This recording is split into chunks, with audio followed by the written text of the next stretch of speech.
¿Por qué no conquistó Roma Irlanda? En su apogeo, el Imperio Romano controlaba la mayor parte de Europa, desde la costa atlántica hasta el mar Caspio.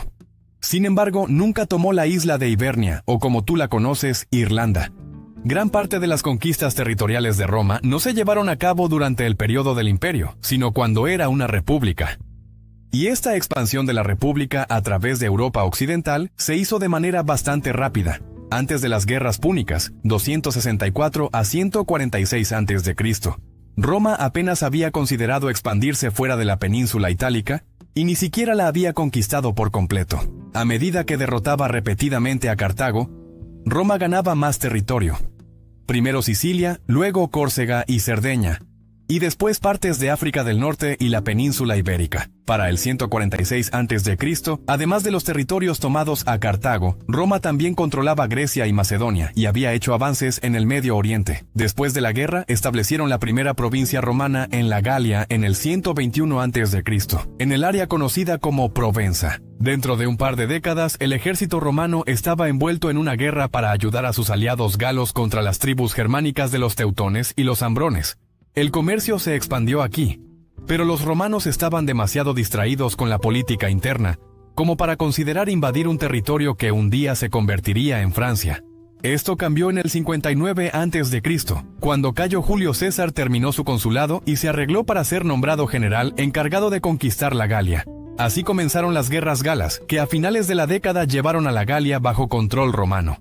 César tuvo la oportunidad de avanzar más allá del Canal de la Mancha hacia Britania. Realizó dos invasiones, la primera en el final del verano del 55 a.C. y la segunda al año siguiente. La primera fue en gran parte un fracaso. Tormentas hundieron algunos de sus barcos y grandes grupos de britanos impidieron que los restantes desembarcaran fácilmente.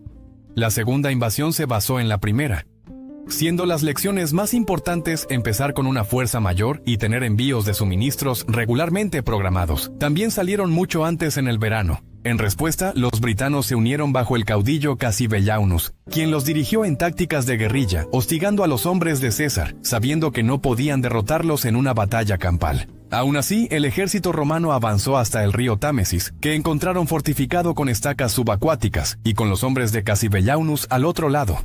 Habían hecho lo mejor que pudieron, pero los britanos no eran rivales para los arqueros romanos, y pronto se retiraron. César encontró un aliado en otra tribu de britanos, los Trinovantes, que recientemente habían estado en guerra contra Cassivellaunus. Con esta ayuda local, los britanos se vieron obligados a rendirse. César hizo arreglos para el tributo, pero no dejó soldados para hacer cumplir estos acuerdos. No había pretendido conquistar completamente Britania con esta expedición, sino cortar el posible apoyo a los galos y mostrar a los britanos lo que podían esperar si decidían cruzar el canal y involucrarse en guerras contra Roma.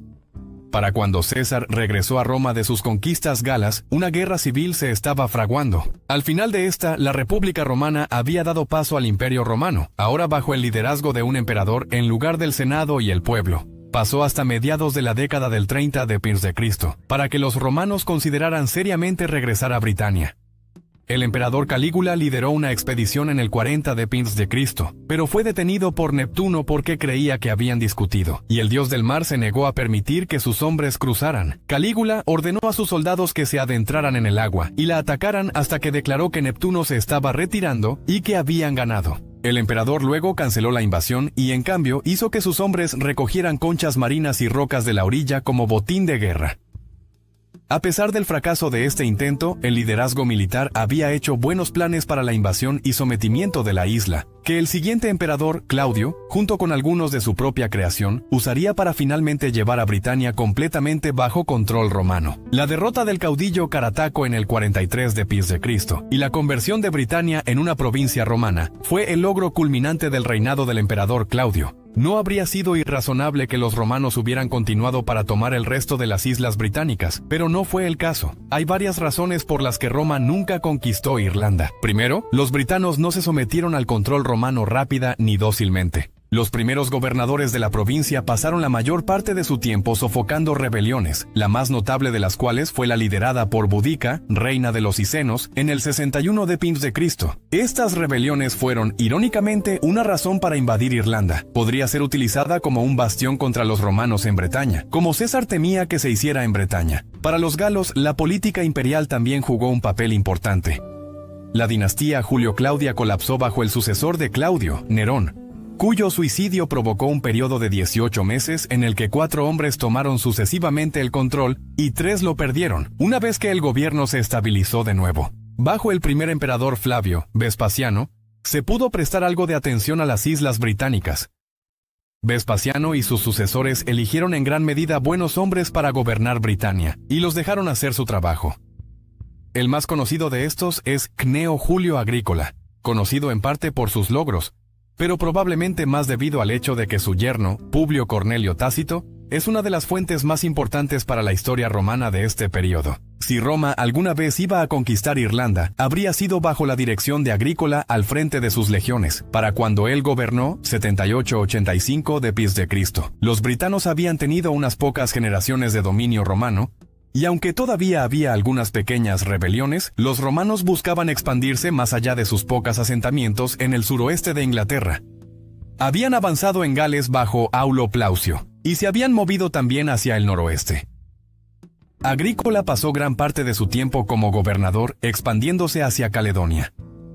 Durante una de estas expediciones, Agrícola conoció a un rey irlandés exiliado, y ambos esperaban usar al otro para sus propios fines. Agrícola vio una oportunidad en ayudarlo a recuperar su trono, creando así un aliado y eliminando a Irlanda como un refugio para el sentimiento antirromano. El rey probablemente habría estado feliz de recibir ayuda romana, incluso si significaba que ellos exigirían un tributo. Tácito no nos dice el nombre del rey irlandés, pero muchos creen que era el legendario rey Tuala Tecmar, que fue derrocado y exiliado alrededor de este tiempo. El conocimiento de Agrícola sobre la isla, aparte de lo que el rey le contó, se basaría en encuestas costeras e información de comerciantes y comerciantes. Sea lo que sea que le dijeron, no estaba particularmente impresionado. Dijo a su yerno que una sola legión con algunos auxiliares podría conquistar y ocupar Irlanda. También habría leído el trabajo de Pomponio Mela, quien dijo que la isla era de poco uso para cultivar cereales, pero excelente para el ganado. Es tan lujosa con hierba, no solo abundante sino dulce, que el ganado se sacia en una fracción del día, y a menos que se les impida el pasto, se hinchan por alimentarse demasiado tiempo. A pesar de todo, Mela encontraba la hierba digna de alabanza.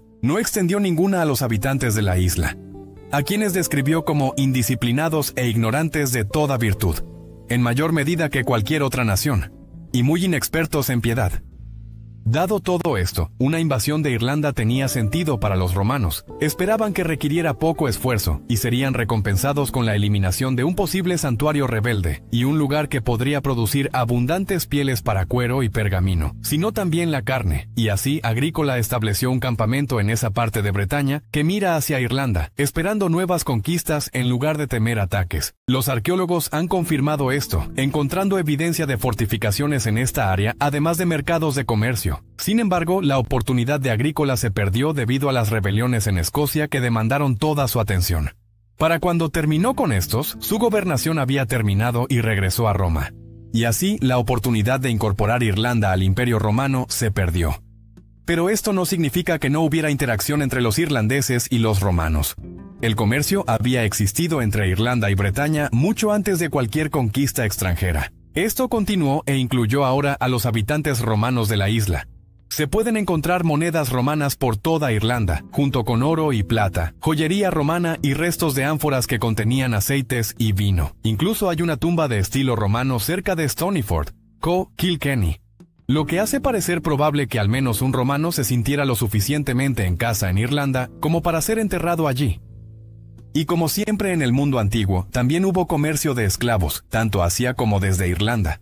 El elemento más importante de estos vínculos comerciales, sin embargo, no eran los bienes que compraban y vendían, sino la información que intercambiaban. A medida que los romanos y los britanos romanizados interactuaban con los irlandeses, intercambiaban elementos de cultura. Y justo cuando el poder de Roma comenzaba a decaer en las islas británicas, un sistema de creencias relativamente nuevo se estaba convirtiendo en una parte importante del ser romano: el cristianismo. Los romanos pudieron haber dejado Britania a finales del siglo IV, pero dejaron atrás el catolicismo romano. Y cuando, al momento de escribir esto, casi el 70% de los irlandeses se identifican como católicos, podríamos decir que Roma conquistó Irlanda después de todo, no con espadas, sino con ideas.